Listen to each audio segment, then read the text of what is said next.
os que levavam a arca do Senhor tinham dado 6 passos.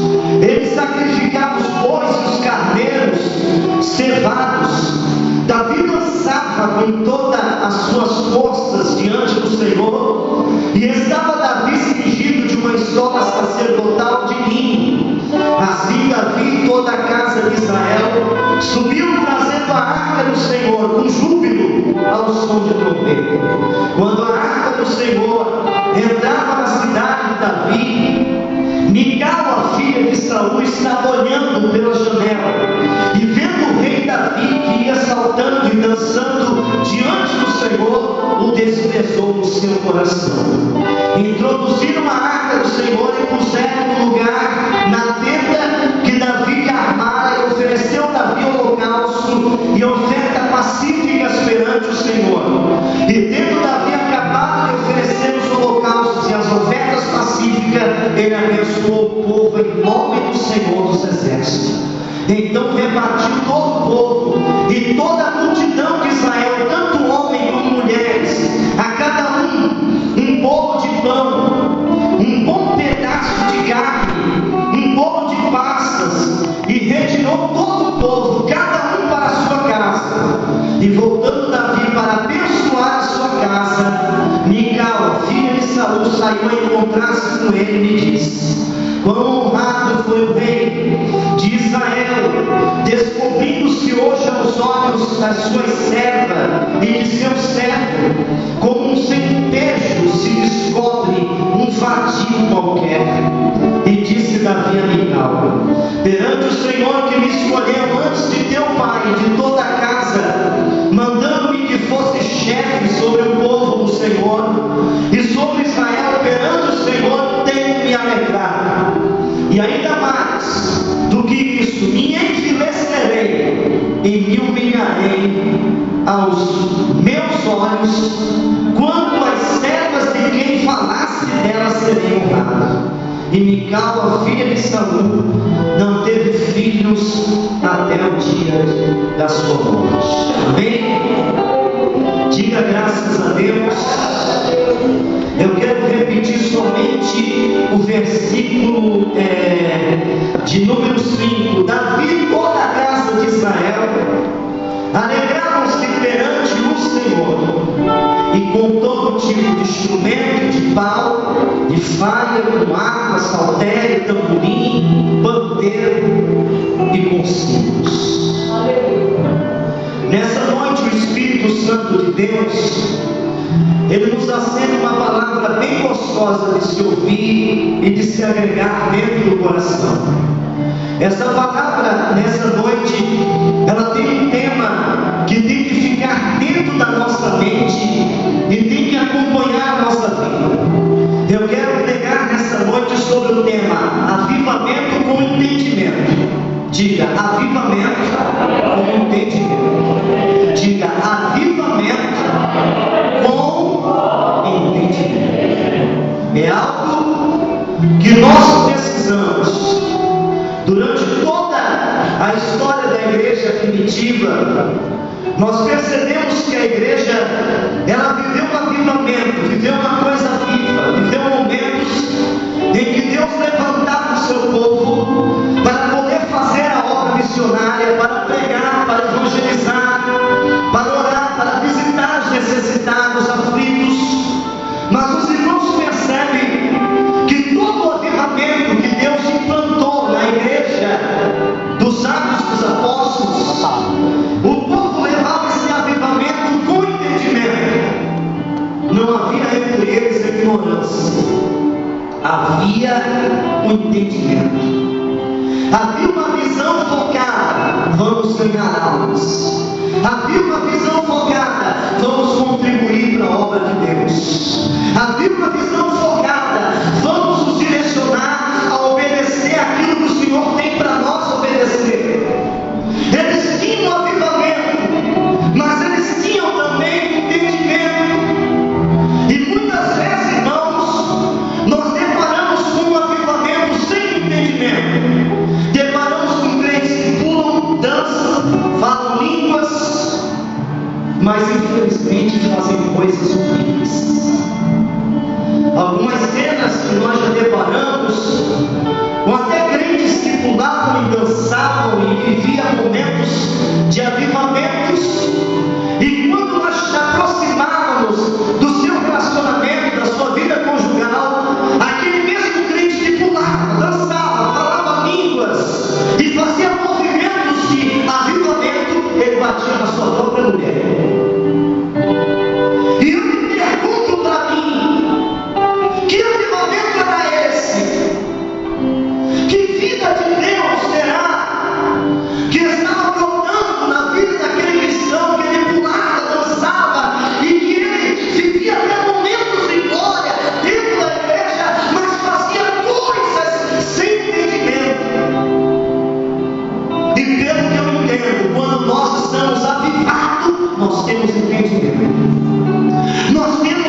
Deus. Essa arca, nós podemos dizer que é a arca dos cuidados de Deus, porque Moisés foi selado pela sua própria mãe.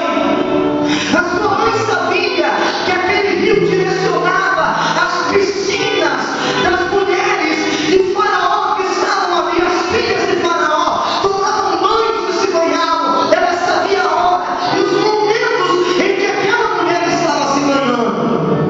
Então ela colocou aquele menino naquela arquinha e começou a direcioná-lo ao melhor lugar que Deus tinha para ele. Moisés estava indo para o seminário de Deus.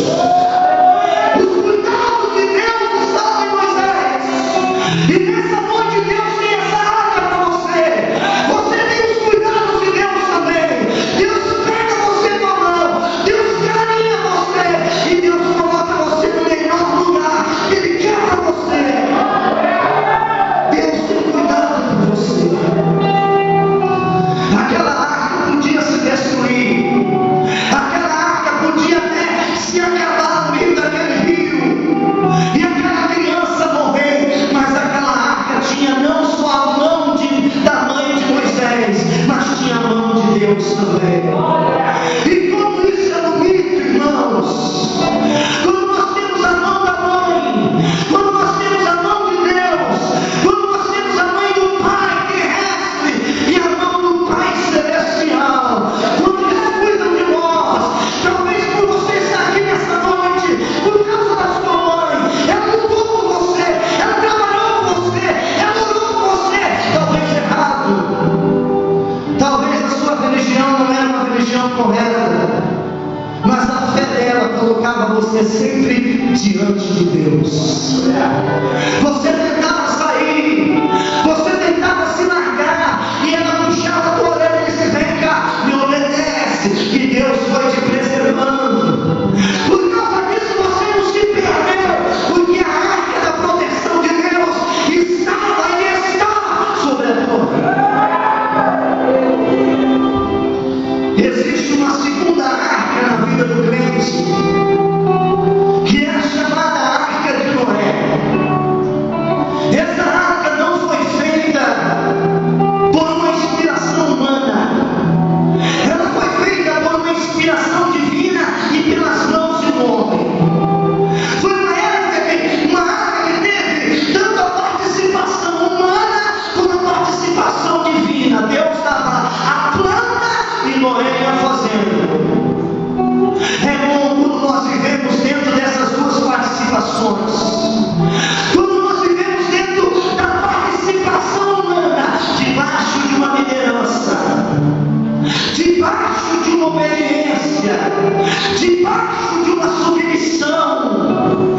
Quando nós entendemos o que é se submeter, o que é respeitar uma hierarquia, saber quem é o pastor, quem é a pastora, quem é a missionária, quem é o diácono, quem é o líder, quem é o homem de Deus que zela por mim, quem é a mulher de Deus que zela pela minha vida. Porque todo homem, toda mulher que está na presença de Deus, ele tem um representante diante de Deus por ele. Ele tem uma cobertura de oração pela família, ele tem uma cobertura de oração pelo casamento, ele tem uma cobertura de oração pela saúde.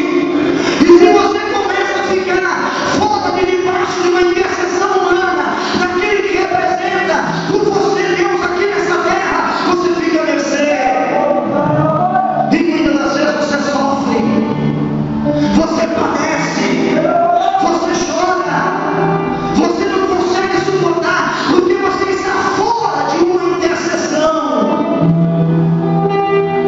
Por isso que cada crente tem um pastor, tem uma igreja, tem um rebanho que ele faz parte.